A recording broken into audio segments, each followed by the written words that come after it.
नमस्कार, फाइटर समाचार में आपका स्वागत है। पेश आज 20 दिसंबर शाम 7 बजे राजस्थान की खास खबरें। राजस्थान क्रिकेट एसोसिएशन में चुनाव को लेकर एक बार फिर असमंजस की स्थिति बन गई है। चुनाव करवाने के लिए गठित एडहॉक कमेटी लगातार दूसरी बार अपने उद्देश्य में नाकाम रही है और उसका कार्यकाल 26 दिसंबर को समाप्त होने जा रहा है। ऐसे में राज्य सरकार जहां 7 बार फेल हुए मौजूदा कमेटी को फिर से एक्सटेंशन देने की तैयारी कर रही है, वहीं दूसरी तरफ भारतीय क्रिकेट कंट्रोल बोर्ड जयपुर से आईपीएल के मुकाबले हटाने के विकल्पों पर विचार करने लगा है। अगर तय समय में आरसीए चुनाव नहीं हो पाए तो इस बार जयपुर आईपीएल की मेजबानी से हाथ धो सकता है। दरअसल राजस्थान में हर साल आईपीएल मुकाबलों का क्रिकेट प्रेमियों को बेसब्री से इंतजार रहता है, लेकिन इस बार यह इंतजार अब चिंता में बदलता नजर आ रहा है। डूंगरपुर पुलिस ने देश भर में 160 करोड़ की ऑनलाइन ठगी के रैकेट का भंडाफोड़ किया। 450 लोगों के फर्जी खाते खुलवाने वाले शातिर बदमाश कौशल कुम्हार को गुजरात के दाहोद से एक मैरिज गार्डन में दबोचा। उसे पकड़ने के लिए 5 पुलिसकर्मी सिर पर साफा पगड़ी पहनकर शादी में पहुंचे। दूसरे साथी इलेश पटेल उर्फ नीलेश कलाल को सांगवाड़ा में उसके घर से दबोचा। दोनों ने फर्जी खाते खुलवाकर दुबई बैठे 3 शातिर ठगों को दिए। दुबई और जॉर्जिया बैठे ठगों ने देश भर में 160 करोड़ रुपए ठगी की वारदात को अंजाम दिया। एसपी ने बताया कि नीलेश और कौशल ने लोगों को झांसे में लेकर बैंक खाते खुलवाकर अपने साथी घनश्याम कलाल निवासी सिमलवाड़ा, वरुण कलाल निवासी पेठ, उपेंद्र कलाल निवासी मौदर बिछीवाड़ा और डैनी पुत्र नटवरलाल निवासी अहमदाबाद को दिए। घनश्याम, वरुण और उपेंद्र तीनों अभी दुबई में हैं, लेकिन डैनी नटवरलाल अभी जॉर्जिया में है। चारों ने मिलकर लोगों के खातों में करोड़ों की ठगी की है। भीलवाड़ा सरकारी स्कूल में घुसकर नाबालिग स्टूडेंट से छेड़छाड़ के मामले में पोक्सो कोर्ट ने आरोपी को दोषी मानते हुए 3 साल कठोर कारावास व 15,000 रुपये के जुर्माने की सजा सुनाई है, जिससे साफ संदेश गया है कि स्कूल परिसरों में बच्चों की सुरक्षा से खिलवाड़ बर्दाश्त नहीं किया जाएगा। विशिष्ट लोक अभियोजक अनिल कुमार शुक्ला ने बताया कि 21 जुलाई 2022 को पीड़िता ने बदनौर थाने में रिपोर्ट दी कि वह स्कूल के लंच टाइम में बाथरूम जा रही थी। तभी आरोपी स्कूल परिसर में घुस आया और उसके साथ छेड़छाड़ करने लगा। स्टूडेंट के चिल्लाने पर जब एक शिक्षक वहां आता दिखा तो आरोपी फरार हो गया। मामले की रिपोर्ट दर्ज होने के बाद पुलिस ने पीड़िता और गवाहों के बयान दर्ज किए, आरोपी को गिरफ्तार किया और जांच पूरी कर छेड़छाड़ तथा पोक्सो एक्ट के तहत चार्जशीट अदालत में पेश की। भरतपुर में राजस्थान सरकार स्वास्थ्य योजना में दवाइयों की जगह राशन का सामान खरीदने की बात सामने आई है। मामला उजागर होने पर एसपी दिगंत आनंद ने 4 महिला कांस्टेबल समेत 7 पुलिस कर्मियों को सस्पेंड कर दिया। प्रारंभिक जानकारी में सामने आया कि कई पुलिस कर्मियों ने फर्जी बिल बनाकर कैश उठाया। एसपी दिगंत आनंद ने बताया कि सरकार ने गृह विभाग से अपने स्तर पर जांच करवाई गई थी। इसमें कुछ पुलिस कर्मियों की ओर से आरजीएचएस स्कीम में अनियमितता करके घोटाला किया गया। जांच में कांस्टेबल अंजू कुमारी, सत्यवती, योगेश कुमारी, प्रहलाद, जितेंद्र सिंह, मिथिलेश और मनोज कुमार को सस्पेंड किया है। एसपी ने बताया कि इनके खिलाफ प्राथमिक जांच एएसपी रैंक के अधिकारी करेंगे। कुछ पुलिसकर्मी अब भी संदेह के घेरे में हैं। इनका रिकॉर्ड लेकर जांच की जा रही है। राजस्थान हाईकोर्ट ने राज्य के शैक्षणिक संस्थानों में गेस्ट फैकल्टी लेक्चरार के नाम पर हो रही नई भर्तियों पर रोक लगाने के निर्देश दिए हैं। कोर्ट ने कहा कि जहां गेस्ट फैकल्टी लेक्चरार पहले से कार्यरत हैं, वहां वृहद पीठ के अंतिम निर्णय तक कोई नई भर्ती नहीं की जाएगी। न्यायाधीश मुन्नूरी लक्ष्मण की एकल पीठ ने दिनेश चंद्र पनेरी की याचिका पर सुनवाई करते हुए यह आदेश दिया। याची पिछले 15 वर्षों से राजकीय औद्योगिक प्रशिक्षण संस्थान में गेस्ट फैकल्टी लेक्चरार के रूप में कार्यरत है। उनका तर्क था कि अतिथि शिक्षक होने के बावजूद उनसे नियमित शिक्षकों की तरह कक्षाएं ली जाती हैं। पीठ ने सहमति जताते हुए कहा कि राज्य नियमित नियुक्ति प्रक्रिया से बचने के लिए गेस्ट फैकल्टी व्यवस्था अपना रहा है।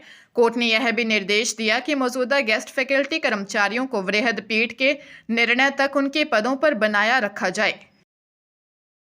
पंजाब के जलंधर किशनगढ़ में कॉलेज की प्रधान की हिंसक झड़प हो गई।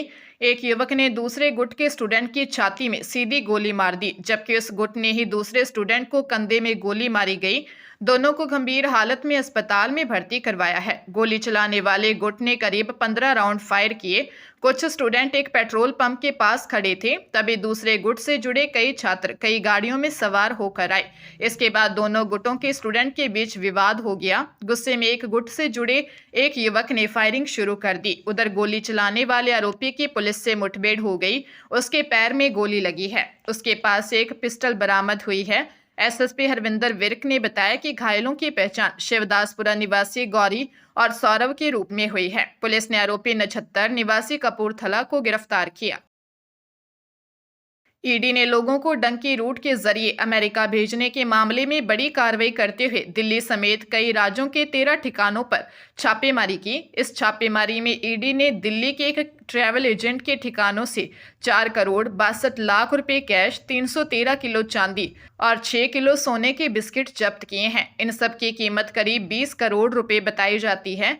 ये छापे दिल्ली, जलंधर, पानीपत, कुरुक्षेत्र और करनाल में मारे गए। ये कार्रवाई ईडी की जलंधर यूनिट ने की। ईडी को छापों के दौरान फोन व इलेक्ट्रॉनिक डिवाइस से आपत्तिजनक चैट भी मिली है। अधिकारियों ने बताया कि हरियाणा में मुख्य आरोपी के ठिकानों से डंकी बिजनेस से जुड़े दस्तावेज मिले हैं। आरोप है कि यह एजेंट अवैध रूप से अमेरिका जाने वाले लोगों के प्रॉपर्टी के दस्तावेज अपने कमीशन की रकम की गारंटी के तौर पर रखते थे। जयपुर निवासी युवक को सीकर बुलाकर बिटकॉइन में इन्वेस्टमेंट के नाम पर 10 लाख रुपए ठग लिए।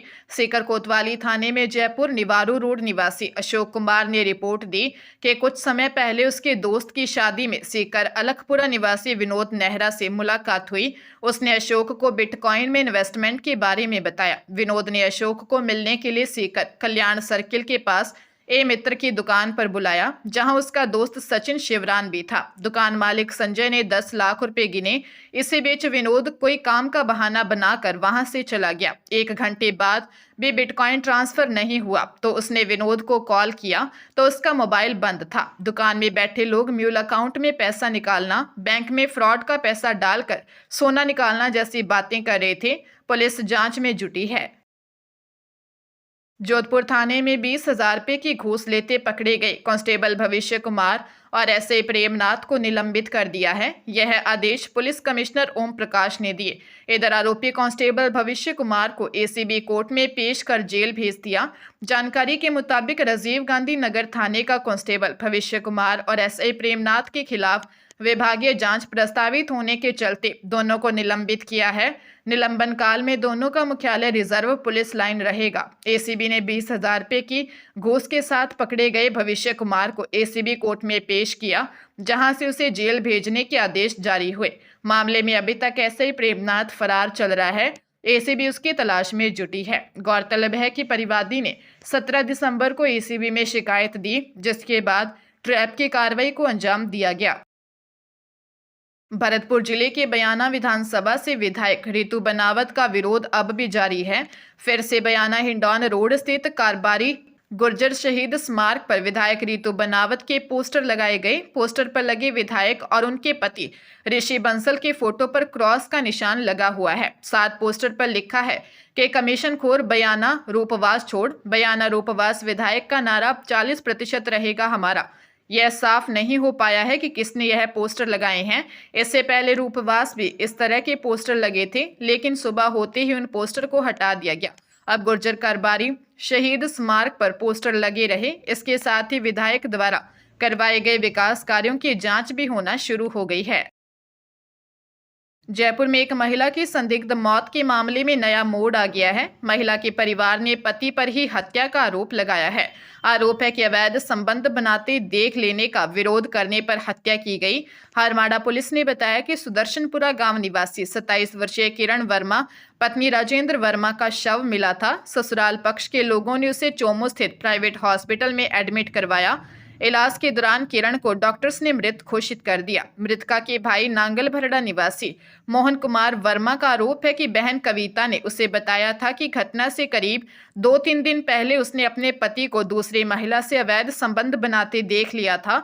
इस बारे में किरण ने पति को आपत्ति जताई थी। शक है कि इसके चलते ही पति राजेंद्र ने अपनी पत्नी किरण की हत्या कर दी। पुलिस ने मामला दर्ज कर जांच शुरू कर दी है।